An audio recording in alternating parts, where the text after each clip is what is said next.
by seasoned addiction interventionist Matt Brown.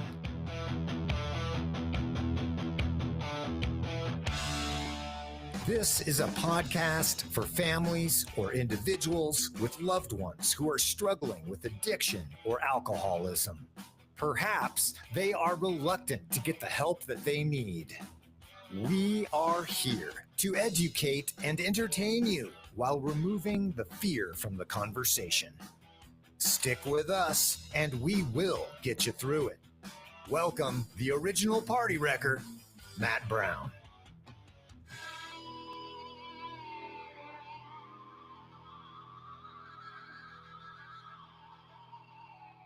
Hey, thank you guys. Thanks for coming back for another episode. My name is Matt Brown. I'm your host. I'm an interventionist. I've been working with families who have loved ones who struggle with addiction for a little over 20 years now, in different capacities, but you know, as an interventionist pretty consistently. I've worked in treatment centers along the way as well. But I really love that front end crisis work. I really enjoy working with families who have that loved one who just hasn't been able to find the willingness to get help, and really working with those families to find new language, new strategies, and how to create opportunities for those conversations to look a little bit different.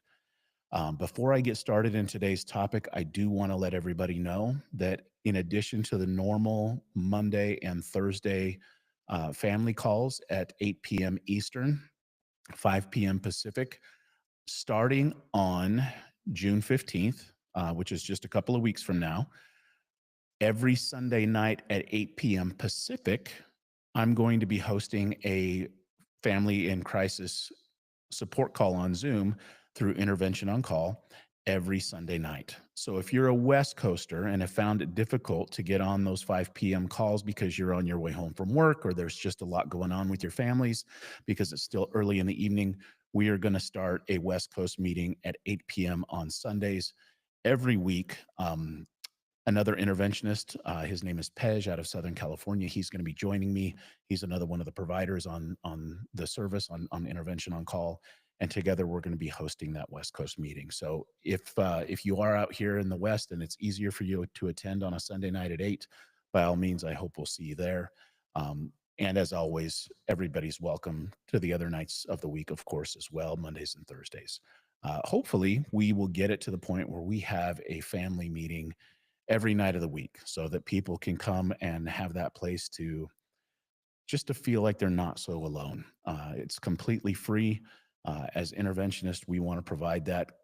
You know, in particular, I think it helps to take away some of the fear of the word intervention. Oh my gosh, this is such a scary thing. And intervention sounds like a really scary experience. And we want to take a lot of that fear away from the experience for families. And I think just settling in with us for an hour and getting some feedback, asking questions and making it a little bit more interactive, or just listening in. You can keep your camera off and listen in if that's what you want. But hopefully it'll just make the process a little bit less intimidating for you. One of the questions that gets consistently brought up, and I know that I've talked about this in different ways, and it comes up from time to time here on the podcast, but I want to dedicate an episode to really digging deep on enabling and boundaries. Those two subjects consistently are the ones that, not just in the family calls that we're doing on a weekly basis, but in my private practice, seems to be the biggest barrier for families and the hardest thing for them to wrap their heads around. And so I want to really dive deep into that today. And so bear with me. For some of you, this may be old hat. For some of you, this may be review. And if you're new to this, then this may be exactly what you need to hear today. In any case, I hope that everybody gets something out of this. And so let's go ahead and launch into it. Before we get into enabling and boundaries, I think the first thing we really have to do is really understand what it is that we're enabling, and really understand what addiction is and what it's not. Let's dispel the rumor right away. Addiction is not a choice. I think a lot of times families look at their addicted loved ones and they say, why can't they just make better choices? Why can't they just stop?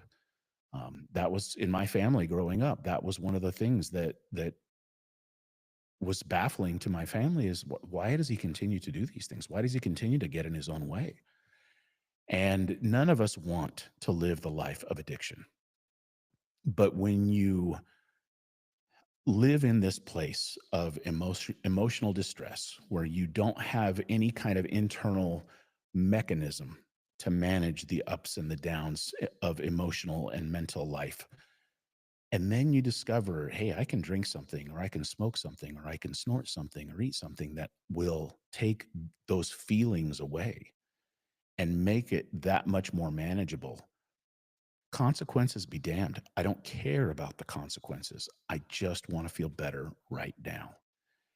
And, at 18 years old, when I took my first drink and discovered that alcohol made a lot of those feelings go away, and it made them go away for as long as I drank, I didn't have to feel those things again until I sobered up.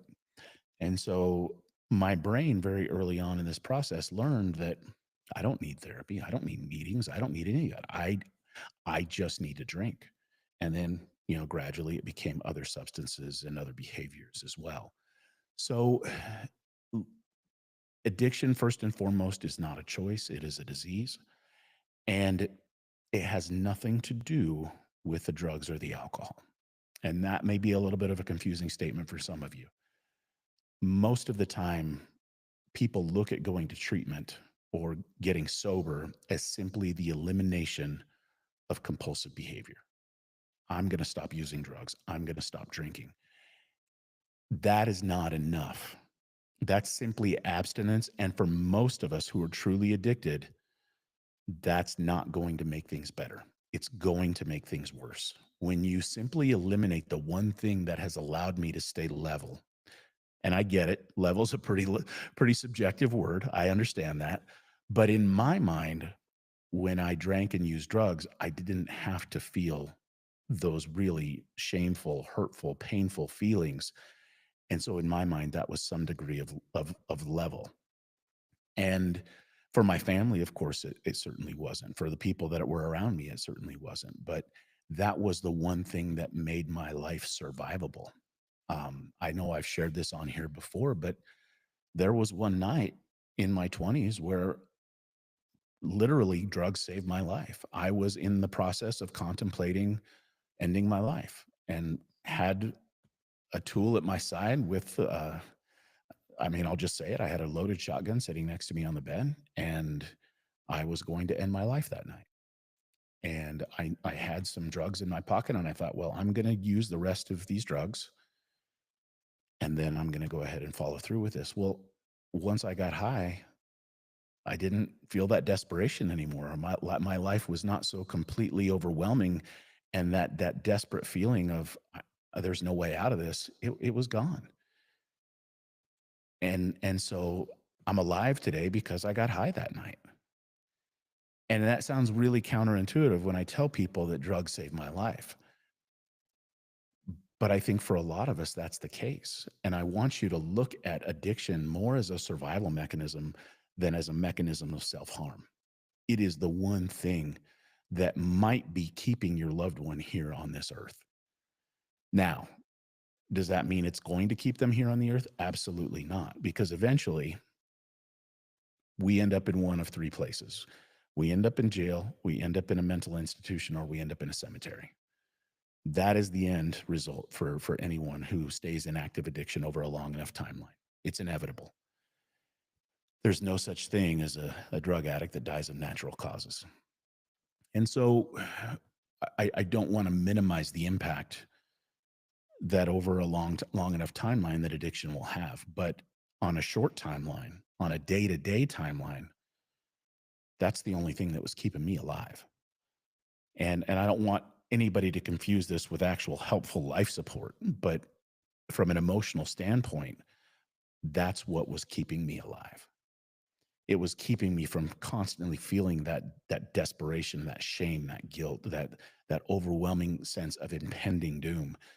And yes, life finally got bad enough that I decided I was going to get some help. And so as families, I don't want you to look at, boy, this person's really making bad choices and I wish they'd stop. Nobody wakes up to the life of active addiction and celebrates. Nobody says, yeah, this is exactly what I wanted to be when I was a kid. So don't look at addiction as simply consistent or compulsive use of drugs and alcohol. I want you to look at it as a way to avoid the feelings that otherwise would be there if we didn't use. And I'll talk about how that shows up in families here in just a little bit when we talk about codependency and we talk about enabling, because codependency and addiction are almost identical. It's just the acting out, how it gets acted out that's different, but the feelings underneath it are exactly the same. Um, so that's, again, without spending too much time dissecting addiction. And if you go back and listen to previous episodes, I'm sure you'll learn a lot more about that. But that's just kind of at a very high level what I want you to really hear about what addiction is and what it's not. Now, when we get into the enabling phases, as addicted individuals, we lose touch with our ability to live life on the terms that life requires of us. And so we start getting other people to carry the water for us, so to speak. We get other people to step in and provide financial help, emotional support. Um, Enabling can take a variety of different forms. Some of it is very visible. Sometimes I'm met with families where there's a person living in their home who's actively using, um, disregarding the rules, and the family continues to provide shelter, transportation, communication, finances, and the list goes on. And so sometimes it's very visible and very tangible support in terms of financial enabling or providing the comforts of life or even the necessities of life, to the person who's struggling. Sometimes the enabling takes the form of emotional enabling, where we find it difficult to really talk plainly about what's really going on. Instead, we want to try to encourage, we want to try to be supportive. Hey, everything's going to be okay. Don't worry. This isn't going to be the way that things always are. It'll get better. It'll get better. And instead of getting honest with somebody and saying, "Hey, I really think you might benefit from getting some professional help. I don't think that we have in this house what it is you really need. And as much as I love you and as much as I want to be able to provide some help for you right now, we just don't have that here. We don't have the capacity to give you what you need right now." Instead, we opt for a much easier conversation, which feels good. Hey, I love you and things are going to get better. We're going to get through this. Don't you worry. You'll get another job. You'll find another person to be in a relationship with. She probably wasn't the right person for you to begin with. Whatever the story is, we find ourselves emotionally enabling somebody instead of having a much more significant and deeper conversation with someone that might actually get them moving in a different direction, because we get afraid. And that's the other thing that happens, is because of the history that a lot of us have in terms of, hey, when my family wants to talk to me about my addiction, I'm going to make that conversation really uncomfortable for them. If they want to talk about how, the condition that I was in when I came home last night, or the things that I did, I wrecked another car, or I, took money out of their purse again, or, whatever it was. If they want to talk about those behaviors or those details, I'm going to make that conversation really painful. I'm going to talk to them about how it's their fault. I'm going to talk to them about, of course, if you had a family like I do, you'd drink too, you'd use drugs too. If you had parents like I do, of course you'd act out in similar ways. Life here is miserable. And we start to gaslight everybody into thinking that you're the one who's at fault here. You're the one who's responsible for why my life looks the way that it does. And we convince families, and in particular moms and dads, that somehow if you had done something different, life would look differently for me. And as parents, I get it. Like, we want to take responsibility so that our kids don't have to make these big changes. Hey, if I can make changes in my life that will better the lives of my kids, of course I want to be able to do that. But we get to this point, especially in early adulthood, where we have to assume that mantle of responsibility. Our self-esteem depends on it. Our future successes depend on it, on us being able to step into that arena of personal responsibility. And when we can do that, we get to attract all of the self-esteem and all of the benefits that come with that. Even if we fail, even if we square up to it and we're not successful, it's okay. We have the experience that we get to learn from. And the self-esteem comes regardless of whether or not we're successful. We tried. We made the effort.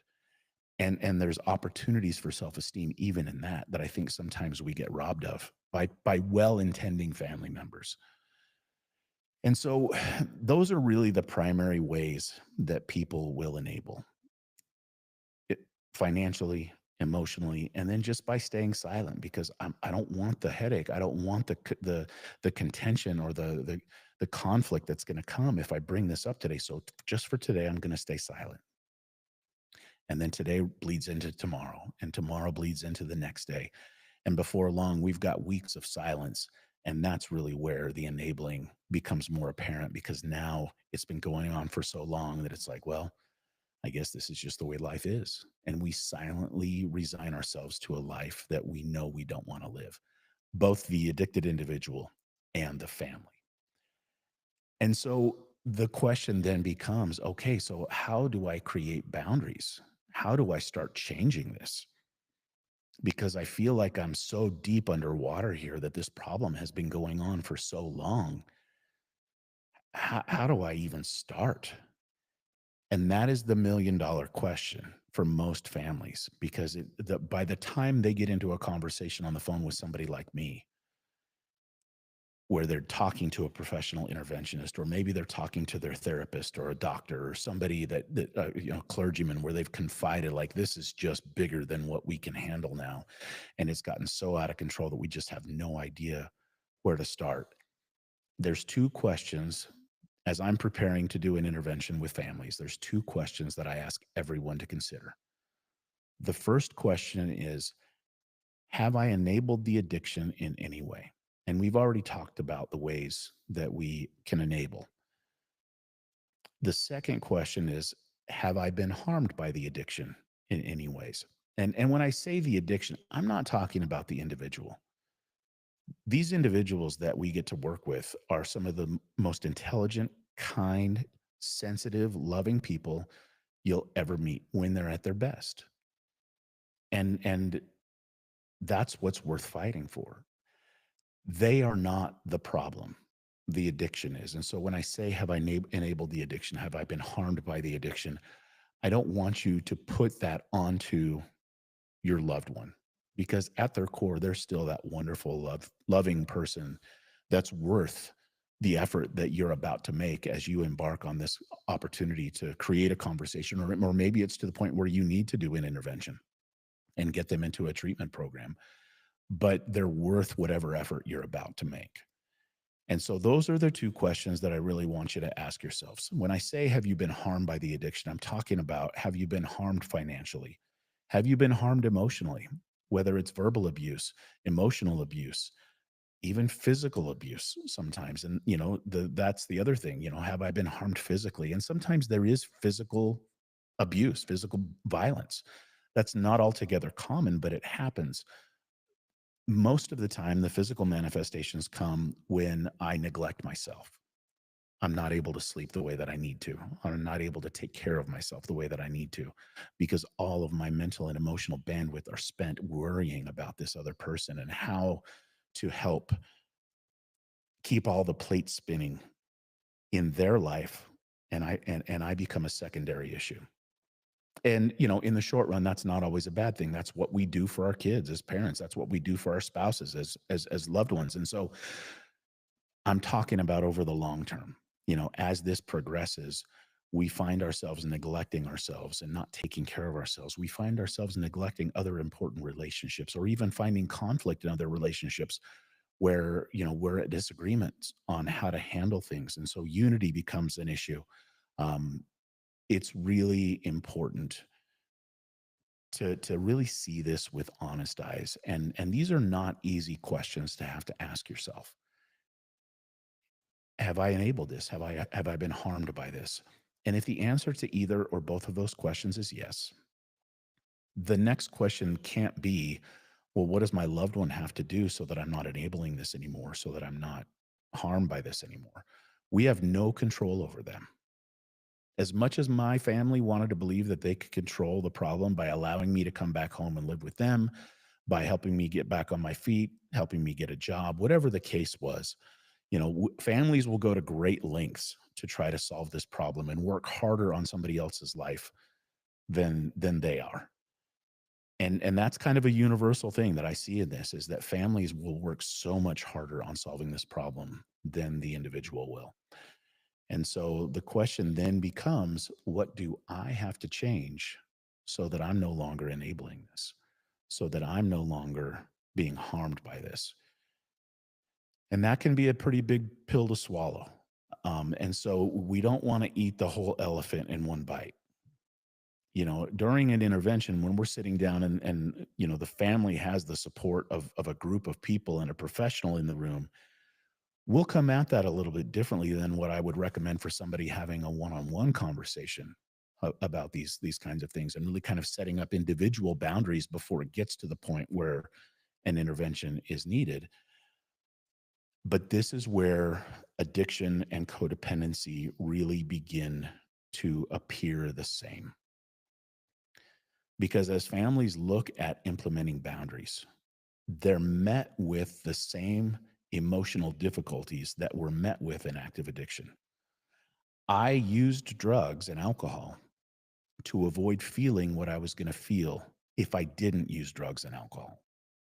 I didn't want to feel the shame and the guilt and the sadness and the fear and the loneliness and the insecurities and all of those feelings that came when I didn't have something in my system.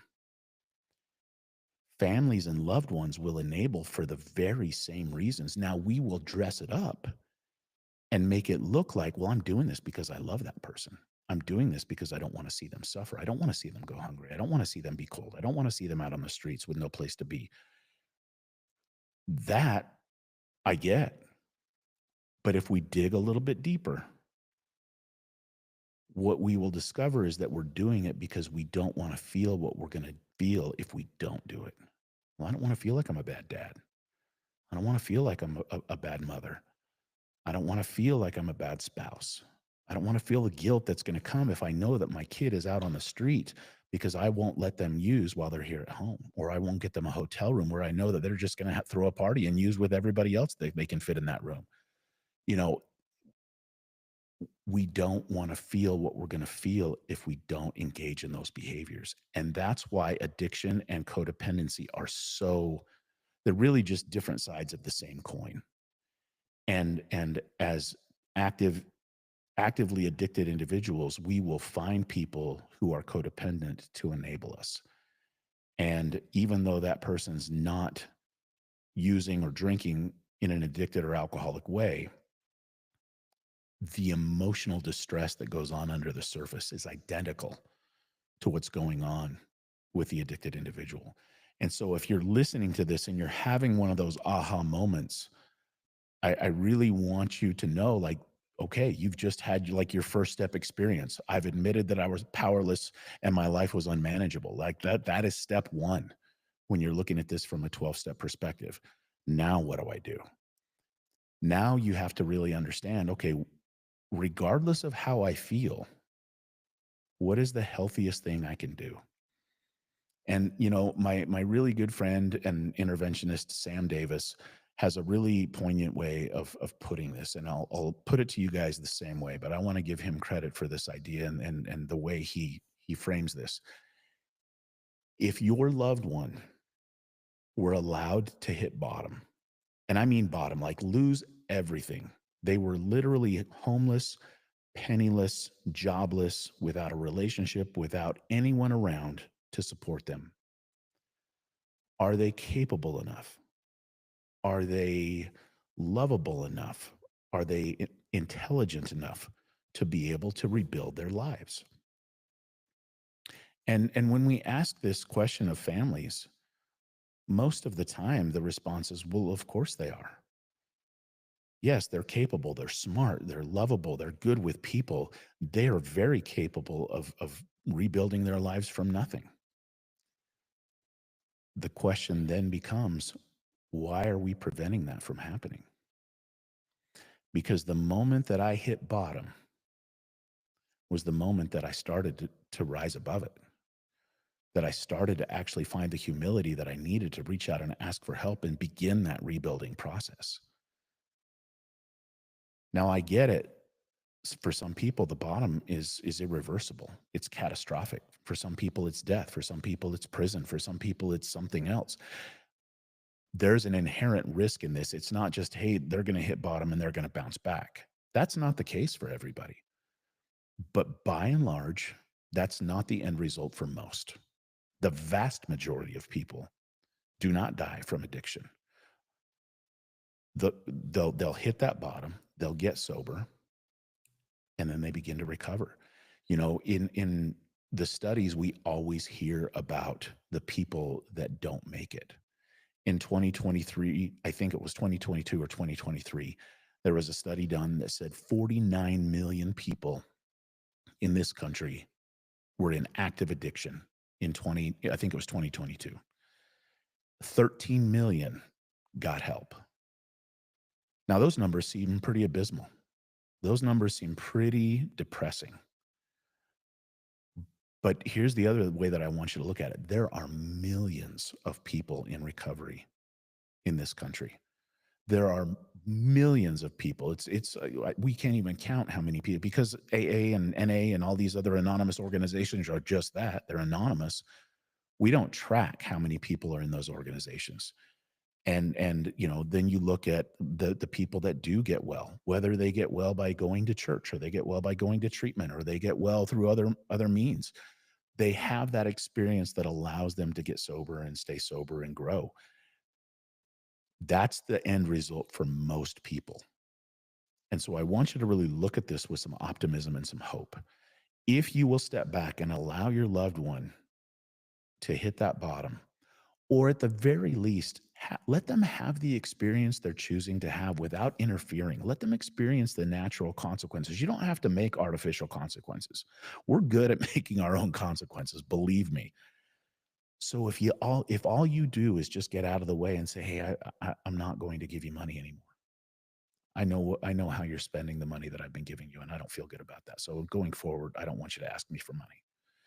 Going forward, I'm not going to allow you to use drugs in my home. And so I want you to find someplace else to live. I'm not going to provide transportation for you to go and acquire drugs or sell drugs if that's the thing that they're into. I may not feel good about providing a cell phone for you anymore, because I know that that's a way that you're facilitating not just communicating to be able to acquire drugs, but with really unhealthy relationships. And so going forward, if you need a cell phone, you're going to need to get that for yourself. There are a number of ways that we can look at eliminating some of the enabling. The cell phone is usually the scariest thing for families, because how are they going to call me when they're ready to get help? I get that. But trust me, if I can get drugs without any money, I can find a way to contact my family without a phone. Trust me. What I will say is, allowing someone to be fully responsible for their life will bring this to an end much faster than if you continue to put a pillow under them every time they fall. Because unless I get to experience what that fall feels like, and the bruises and the blood that come from that get to be more than I want to experience again, that's when I get willing to change. That's when I get willing to do something different. And it wasn't until my family got out of the way and said, hey, you can either go to treatment today, or here's the alternative. You do have to leave. We aren't going to support you. And I chose option B. You know, I didn't think I needed treatment. And it took me a little while to come around to the idea that I needed to be sober. But unless they had done that, I don't know that I'd be here talking to you today. And I can't tell you how many times I've thanked my family, my mom in particular, and my dad, but my mom in particular, because she I think it was harder on her than it was anybody else in my family. And the strength that it takes for a mom and a dad to really tell their son, "Hey, we love you and we want to provide some help for you today, but we're also going to allow that space for you to make a different choice and for you to go and experience that as well." That's love. They were done trying to control me. They were done trying to control my addiction. They were willing to let go, and they were willing to let me have an experience that I was bent on having. But I just was so entitled and so arrogant that I thought that they were always going to be there to clean up the mess. And once the mess got too big for me to clean up on my own, I changed. So, as families, as you really talk about what kind of boundaries do we need to implement, it's different for every family. I can't say, okay, this is the first boundary that needs to be implemented. This is the second. This is the third. Everybody has to really take a look and say, okay, this is where we start. And it doesn't have to be these massive boundaries. It doesn't mean, hey, we're going to ask them to go and live somewhere else, or it can be very simple things of, I don't let people talk to me like that. This needs to change. And it can start very simply with the way you communicate with one another. But once they realize that when you start putting boundaries in place, you hold them and those boundaries have integrity. When the time comes that a bigger boundary does need to be implemented, they've got some history with you now of being able to set boundaries and hold boundaries. And they know if mom and dad say, I've got to leave the house because I'm not willing to get sober and go to treatment or whatever the case is, they know, okay, in recent weeks or months, my family has been able to put boundaries in place and hold them. They mean what they say and they say what they mean. All of a sudden, that means a lot more than if you come right out of the gates with a boundary that in their mind, it's like, yeah, sure, mom and dad. If it's a spouse, yeah, sure, honey, I'm sure you're going to be able to do that. And then, I may toe the line for a couple of days and get back in your good graces. And I know that once the dust settles, I'll go back to running the show. If the history shows me as somebody in active addiction that my family is changing, and even to be able to say, hey, I'm going to Al-Anon, I'm going to Nar-Anon, I'm going to a weekly family meeting with 4, 5, 6 different interventionists where they're coaching us on how to restructure some things in our home so that this doesn't have the kind of control over us that it does. If you come to those family meetings, we don't want you to keep it a secret from your loved ones. We want them to know that you're getting help. We want them to know that you're engaging in something different. Now they're going to get uncomfortable about that. They're going to try to persuade you that you don't need that, or it's, I don't, all these guys want is your money. All they want you to do is hire them for an intervention. That's why we make it free. We don't want people to feel like this is about, you need to open up your wallets. We want families to heal from this. If you need us to have an intervention, okay, then we can talk about that. If you need us to do some coaching with you, we can talk about that too. But the sessions that we do several times a week, we do them for free because we don't want there to be strings attached. We want you to come get what you need and be able to start implementing that in your homes. Now, that's really what I wanted to dig into today. I wanted to really talk about why people enable and how we as enablers begin to implement some boundaries. And it all starts with those two questions. And we have to be honest with ourselves about the answers to those questions. And then we have to take a look and say, okay, realistically, what do I have to change here? And what can I change here? And whatever you decide needs to change, it has to have integrity. You can't set a boundary and then walk it back. It won't work. So start with boundaries that are realistic. Hold those boundaries. Have consequences when those boundaries get violated. And it doesn't mean that the consequences have to be, hey, I'm asking you to leave our home. It can simply be, I don't have conversations where people speak to me like this. When you're ready to have a different kind of conversation with me, let's pick this up where we left off. But for now, we're going to be done. Or however, whatever that consequence needs to be.